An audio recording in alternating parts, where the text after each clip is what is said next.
ഈ captaincy discussions കുറേ ദിവസമായിട്ട് ഇങ്ങനെ നടന്നുകൊണ്ടിരിക്കുമ്പോഴേ എനിക്ക് നല്ലൊരു പേടി ഉണ്ടായിരുന്നു കേട്ടോ.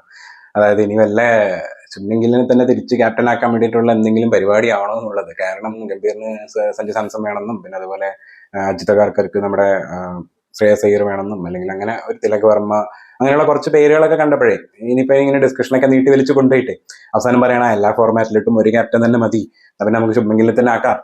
ശുഭ്മൻ ക്യാപ്റ്റൻ ആവുന്നതുകൊണ്ട് വലിയ കുഴപ്പമൊന്നുമില്ല. പക്ഷേ ഓൾറെഡി ആള് ടെസ്റ്റ് ഒഡിയിലേക്ക് കളിക്കുന്നതാണ്. ഇപ്പൊ ടെസ്റ്റിൽ നമുക്കറിയാലോ കഴിഞ്ഞ മാച്ചുകൾക്കൊക്കെ എന്തായിരുന്നു സംഭവിച്ചെന്നുള്ളത്. അപ്പം ഇവൻ ഒഡിയിലാണെങ്കിലും ഒഡിയിൽ പിന്നെ നമ്മുടെ രോഹിത് ശർമ്മ അതുപോലെ വിരാട് കോഹ്ലിയൊക്കെ ഉള്ളതുകൊണ്ട് കുഴപ്പമില്ലാണ്ട് പോകുന്നുണ്ട്. പക്ഷെ അങ്ങനെ ഉള്ളതുകൊണ്ട് T20 ഗിൽ അഗെയിൻ വന്നു കഴിഞ്ഞാൽ നമ്മൾ കഴിഞ്ഞ വർഷം കണ്ടാണ് ഗില്ലൊരു ഓപ്പണിംഗ് ബാറ്റ്സ്മാനും കൂടി ആയതുകൊണ്ട് ബാക്കിയുള്ള നല്ല നല്ല ബാറ്റ്സ്മാൻമാരൊക്കെ ചിലപ്പോൾ ബെഞ്ചിൽ ഇരുത്തേണ്ടി വരും, അല്ലെങ്കിൽ ചിലവർ സ്ഥാനമൊക്കെ മാറി അങ്ങോട്ടും ഇങ്ങോട്ടും കളിക്കേണ്ടി വരും. അങ്ങനെയുള്ള ഒരുപാട് അവസ്ഥകൾ, അതായത് ടീമിന്റെ മൊത്തത്തിലുള്ളൊരു അഴിച്ചുപണി തന്നെ വരേണ്ടി വരും. അതാണ് ശരിക്കും ഗിൽ എപ്പോഴും T20 വരുന്ന സമയത്ത് സംഭവിക്കാറുള്ളത്. അപ്പോൾ അങ്ങനെയൊന്നും സംഭവിക്കാണ്ട് അവസാനം ഒരു T20 സ്ക്വാഡ് പ്രഖ്യാപിച്ചേക്കാണ്.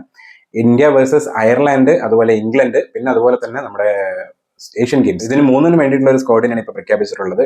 എല്ലാത്തിലും ഡിസേർവിംഗ് ആയിട്ടുള്ള ഒരു ക്യാപ്റ്റനെ തന്നെയാണ് ഇപ്പൊ എടുത്തിരിക്കുന്നത്, നമ്മുടെ സ്വന്തം അയ്യർ, ദ ഗ്രേറ്റ് ശ്രേയസ് അയ്യർ. കാരണം അത്യാവശ്യം നല്ലൊരു ക്വാളിറ്റി പ്ലെയർ ആണ്. ഇപ്പൊ IPL ഒരു ക്യാപ്റ്റൻസി ആളുടെ നോക്കിക്കഴിഞ്ഞാലും അല്ലെങ്കിൽ ആസ് എ പ്ലെയർ നോക്കിക്കഴിഞ്ഞാലും രണ്ട് രീതിയിലും ആള് കൺസിസ്റ്റന്റ് ആയിട്ട് അത്യാവശ്യം കളിക്കാറുണ്ട്. ODI കളിക്കുന്ന സമയത്താണെങ്കിലും മുന്നേ T20 കളിച്ച സമയത്താണെങ്കിലും ആൾ അത്യാവശ്യം നല്ലൊരു പ്ലെയർ തന്നെയാണ്. അപ്പൊ അതുകൊണ്ട് തന്നെ നല്ലൊരു കമ്പാക്കാണ് ശരിക്കും ശ്രേയസ് അയ്യറിന്റെ ഉണ്ടായിട്ടുള്ളത്. കാരണം 2023 തോന്നുന്നു ലാസ്റ്റ് ആൾ T20 കളിച്ചത്. അതിനുശേഷം ഇപ്പോ കമ്പാക്ക് നടത്തിയിരിക്കുന്ന ഡയറക്റ്റ് ക്യാപ്റ്റൻ ആയിട്ടാണ്. ജസ്റ്റ് ഒരു പ്ലെയർ ആയിട്ടല്ല, പ്ലെയർ ആയിട്ട് ഇൻക്ലൂഡ് ആയതല്ല സ്ക്വാഡിലോട്ട്, ക്യാപ്റ്റൻ ആയിട്ട് ഇൻക്ലൂഡ് ആയത് ഗംഭീര തീരുമാനം തന്നെ പറയാം. തിലക് വർമ്മ തന്നെയാണ് എ സ്ക്വാഡിന്റെയും ക്യാപ്റ്റൻ. അപ്പൊ ഇവിടെ വൈസ് ക്യാപ്റ്റൻ ആയിട്ടും വരുന്നുണ്ട്. തിലക് വർമ്മക്ക് അത്യാവശ്യം ഇമ്പോർട്ടൻസ് കിട്ടുന്നുണ്ട് കമ്പാരിറ്റീവ്ലി മറ്റുള്ള പ്ലെയേഴ്സിനെ വെച്ച് നോക്കുന്ന സമയത്ത്.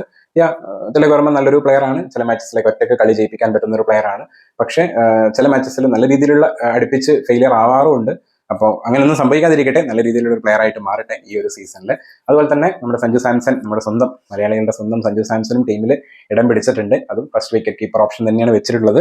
ഇഷാൻ കിഷനും കൂടെ തന്നെ ഉണ്ട് കട്ടക്ക്. അപ്പൊ അതുകൊണ്ട് തന്നെ സഞ്ജു സാംസൺ ഫുള്ളി സെക്യൂർഡ് അല്ല, എന്നാലും ടീമിലുണ്ട് എന്ന് വേണമെങ്കിൽ പറയാൻ. അതുപോലെ തന്നെ നമ്മുടെ wonder kid, IPL wonder kid ആയിട്ടുള്ള സൂര്യവംശിയും ഈ പ്രാവശ്യം ടീമിലോട്ട് വന്നിട്ടുണ്ട്. 3 ടീമിലും എനിക്ക് തോന്നുന്നു സൂര്യവംശിയും ഉണ്ട്. ആൾ IPL എന്താണോ മാജിക് കാണിച്ചിട്ടുള്ളത് അതേ മാജിക് തന്നെ ഇവിടെയും തുടരാൻ പറ്റട്ടെ എന്ന് ആഗ്രഹിക്കുകയാണ്. ബോളിങ്ങിലാണെങ്കിലും അത്യാവശ്യം നല്ല ആൾക്കാരൊക്കെ എടുത്തിട്ടുണ്ട്. അതിൽ എനിക്ക് ചെറിയൊരു മിസ്സിംഗ് ആയിട്ട് ഫീൽ ചെയ്തത് നമ്മുടെ ഭുവനേശ്വർ കുമാറാണ്. നമുക്കറിയാലോ എല്ലാ പ്ലേയേഴ്സിനെയും ഉൾക്കൊള്ളിച്ചുകൊണ്ട് ഒരു 60 പേരടങ്ങുന്ന ടീമൊന്നും എന്തായാലും ഉണ്ടാക്കാൻ പറ്റൂല. കുറെ ആൾക്കാർ ഡിസേർവിംഗ് ആയിട്ടുള്ളവരുണ്ട്. അപ്പോൾ എല്ലാവരെയും കൂട്ടാതെ പറ്റുന്നവരൊക്കെ കൂട്ടിക്കൊണ്ടാണ് ആ ഒരു ടീം ആക്കിയിട്ടുള്ളത്. എന്തായാലും ഇപ്പൊ കാണുന്ന ഒരു ടീം ഒറ്റ നോട്ടത്തിൽ കാണുമ്പോൾ നല്ലൊരു ടീമാണ്. നിതീഷ് കുമാർ റെഡ്ഡിയും അത്യാവശ്യം നല്ലൊരു പെർഫോമൻസ് ഇപ്പം കാഴ്ചവെക്കുന്നുണ്ട്. ഈവൻ ബോളിങ്ങിലാണെങ്കിലും ബാറ്റിങ്ങിലാണെങ്കിലും കണ്ടിടത്തോളം നല്ലൊരു പിടിലൻ T20 ടീമാണ്.